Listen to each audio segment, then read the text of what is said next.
Okay, good evening, everybody. Um, I want to just apologize for last week. I know we had some technical issues with the um, sound. Hopefully, that's all been addressed, and looks like the light is green, so we should be good to go. All right. Um, Before we get started, of course, Passover is approaching. God willing, there will be a class next week.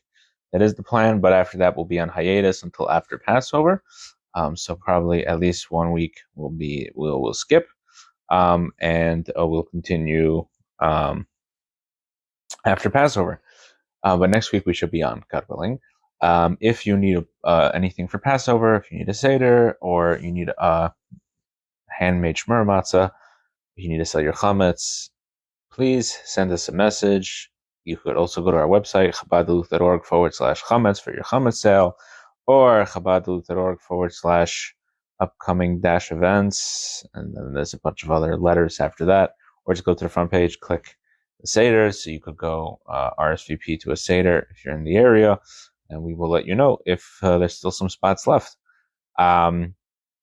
This class, of course, is in the merit of all the Jewish people in the land of Israel, those who are in the front lines, those who are still being held captive, those who need God's protection.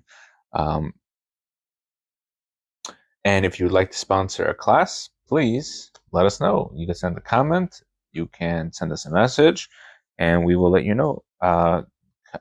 Classes are available for sponsorship, and it's a tremendous we appreciate all the sponsorships to help us continue these classes, and tremendous merit for whatever reason you would like to sponsor.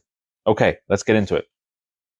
In this week's Parsha, Parsha Tazria, the Torah commands us to circumcise a child. It's in Leviticus chapter 12, verse 3, I believe. And on the 8th day, the flesh of his foreskin shall be circumcised. So, again, we know that the Torah tells us that Abraham was circumcised. We all know that how that went down. He circumcised himself. The Jewish people did continue circumcision throughout.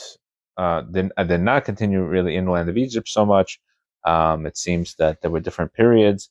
Or maybe it seems that the tribe of Levi did circumcise. The other Jewish people did not circumcise themselves.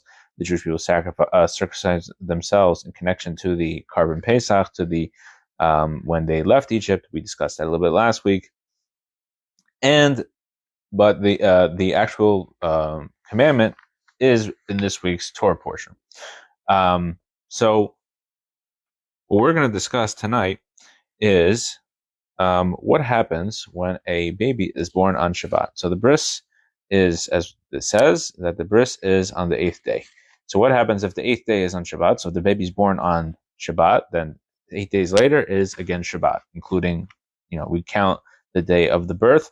That's day 1. And then Sunday through Shabbos will be obviously 7 days. And day 8 will be Shabbos. So question is, if a baby is born on Shabbat, when does circumcision take place? A circumcision would be a violation of Shabbat because Shabbat, we are not allowed to make any wounds on Shabbat. That again we learned from in the temple, they were not allowed to do any slaughtering or anything like that, or anything drawing blood that is forbidden on Shabbat. So obviously a circumcision would be forbidden on Shabbat. So the rabbis in the Talmud in Shabbat, Tractate Shabbat 132a says, everybody agrees that circumcision overrides Shabbat. And where do they derive this? Rabbi Yochanan says, the verse says, on the 8th day. Okay, in the original Hebrew, bayom, on that day.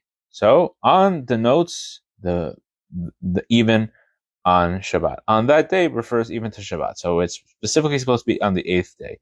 Again, excluding obviously health concerns. Or if the baby is not born naturally, that's a whole different conversation. Okay, so there are other things that violate Shabbat as well. For example, we have the sacrifices that take place in the Holy Temple. However, those are different. Number one, those are the services of the Holy Temple, And it's also a communal thing. Versus, we have personal sacrifices, for example, do not override Shabbat. So if a person, let's say, did a sin and he wants to get atoned, he wants atonement, so he brings a sacrifice to the holy temple to receive his atonement. He may not bring that sacrifice on Shabbat. He has to come back during the week. So we see that even violation of Shabbat, even for something holy, even something in the temple, only applies to a communal thing. However, circumcision is a private matter. It's not something that applies to the whole community.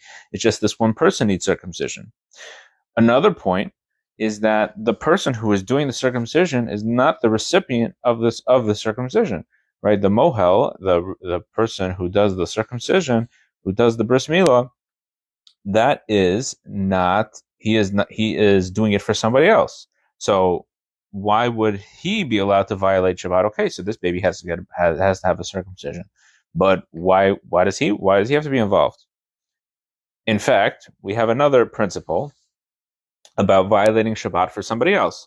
So, for example, let's say there's a law on Shabbat: you're not allowed to carry in a public domain, or in a domain that is, we'll call it for lack of a better word, that is kind of a semi-public domain. So if a couple and a lot of Jewish communities do this, where they get a synagogue or a group of neighbors will get together and they make an eruv.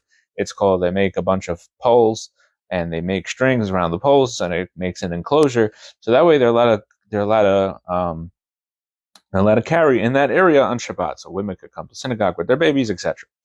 Kids could carry and snacks to synagogue or whatever the reason they want to carry. So let's say the eruv breaks on Shabbat. So the law is that you're allowed to ask a non-Jew to fix it on Shabbat because the community needs this thing. However, a Jew may not fix it because that would be a violation of Shabbat. Fixing something is a violation of Shabbat, even though you're going to save someone else from doing a sin, because you're not going to be able to not everyone's going to be in a whole community. Not everyone will know that that the eruv broke on Shabbat. It's Shabbat. They're not answering their phones. They didn't get it. There's no text messaging and can't knock on everyone's door. It's not always possible in a large community, whatever it may be.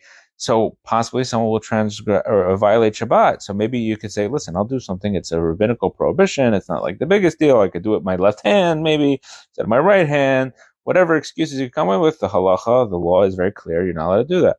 Or let's say if somebody is a medical doctor and they are called to an emergency or an EMT or something like that, and they're called to an emergency to help save somebody's life, which obviously you're allowed to save someone's life on Shabbat, even if it will violate Shabbat. And then you find out that the person is no longer in need of medical attention. They got better, or God forbid worse. Whatever the situation is, you're not allowed to then violate the Shabbat and call this doctor back and say, listen, by the way, you don't really have to come. Everybody's doing okay over here. You can't do that. Even though that you would save his violation of Shabbat, you're not allowed to do that. So in this case, we're saying that the mohel is not following that principle, and the mohel is allowed to violate Shabbat in order to give this child a bris. Not only that, this child who's going to have the bris on the 8th day, because again, it only applies if the bris is on time, that you're allowed to violate Shabbat. So this bris is going to be for a child who is, not only is he a child who has not reached bar mitzvah when he's fully obligated in mitzvahs, but we're not even referring to a child who's reached the age when he has to start to learn to do mitzvahs, which is usually about the age of 6. Let's just use that age for argument's sake. At the age of 6, a father is obligated to teach his child to get used to, so he should be used to doing the mitzvahs. So he has to start to pray, obviously on his level. He has to start, coming up to Passover. He has to try to, drink the 4 cups of wine or grape juice for a child, etc. So, but a baby who's 8 days old is not even on the level of a child who's reached that age that he has to start keeping mitzvahs as a training purposes. So not only is the mohel is violating Shabbat, it's for an individual. The individual is somebody else. It's not him. It's somebody else, and it's somebody who's a child, and a child who hasn't even reached the age of education. So why is this something that is allowed? So we know one of the things that happens, the spiritual things that occurs by a bris, is that the soul enters the body. We know that the full entry of the soul into the body happens at a bar mitzvah. However, there is the beginning of that. That's like the final stage. The beginning stage of that is at the bris, and if we were to delay the bris even by one day, even by 24 hours, we would be delaying the entry of the soul into the body, which is something that's like an eternal thing, because once the soul enters the body, it's able to have the world to come and the afterlife and all that. So therefore, this is such an important thing that we tell this mohel that he has to put himself aside, and including even holy things, even the holy consideration of violating Shabbat. And the mohel is obligated. Not only he is obligated. Not only he can't say, "Oh, I don't want to do it." He is obligated to quote unquote violate the Shabbat in order to do this circumcision. And we have many stories of great rabbis violating the Shabbat in order to save a life. There's a story about once on Yom Kippur, there was a woman who was an elderly woman who was very ill, and in the town of Lubavitch. And at that point, the Rebbe, the Tzemach Tzedek, who was the third Chabad Rebbe, lived in Lubavitch, and he instructed that they should take her to a doctor. They took her to a doctor. The doctor came to her, whatever it was, and he could not help her. So Lubavitch was a small little town in Russia, so they said maybe go over to the next big city or whatever it may be, and there's a doctor who can help this woman. They said to the Rebbe, the Tzemach Tzedek, they said, listen, this lady's a really old lady. She's very frail. We don't really know if the doctor over there can help her. She's just an old lady. There's really nothing we can do.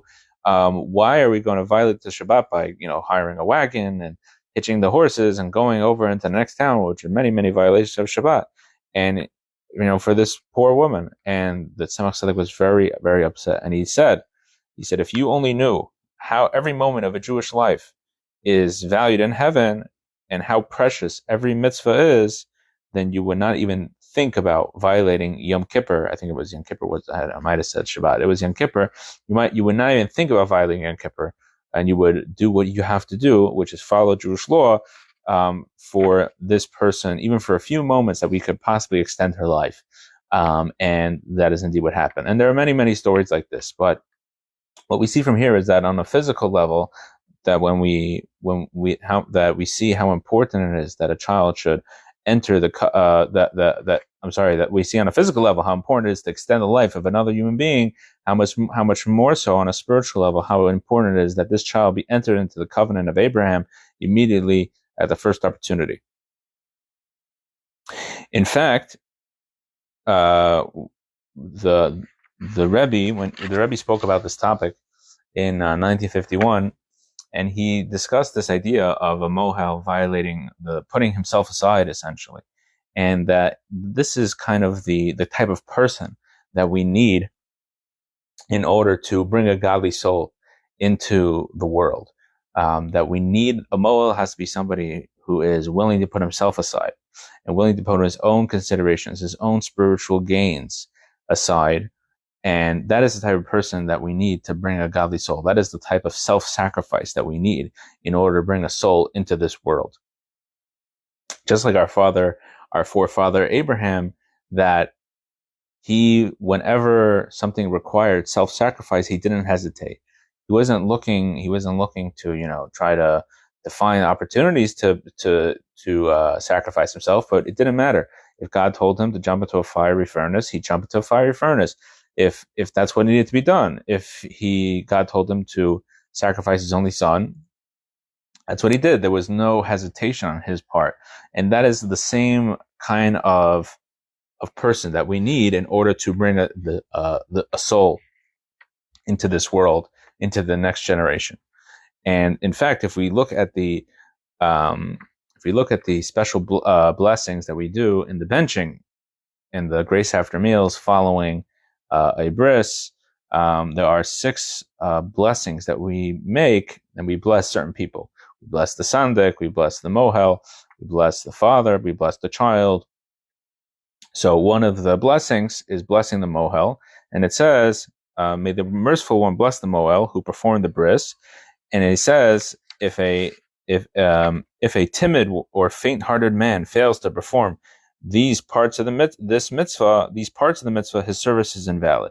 And on a simple level, this means that if the mohel starts to do the bris and he can't handle it, he's squeamish, he's faint-hearted, then he does not complete the bris, then his work is invalid. In other words, on a very simple, basic level, it means that a mohel has to finish the job. He has to do what has to be done. But the Rabbi spoke about this. He said that the same thing applies on a spiritual level, that if a mohel is somebody who is not willing, he's squeamish, and he's like, oh, I don't know if I want to do a bris when it falls on Shabbos. I'll do brisim Sunday through Friday, but not on Shabbos, then his work is invalid. This is not the type of mohel that we want. And what we need to learn from this, most of us here, watching this and doing this Facebook Live, or if you're watching on YouTube or Instagram, this isn't, most of us are not mohel, and we're not ritual circumcisers. However, what we see here is that when it comes to helping another person and to reveal their soul in this world by them doing another mitzvah, sometimes we have to put ourselves aside.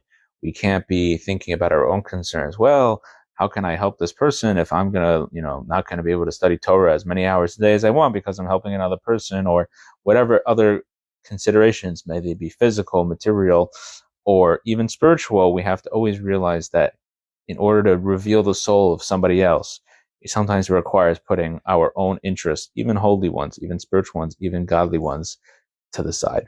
I want to wish everybody a good Shabbos, and God willing, we will see you next week.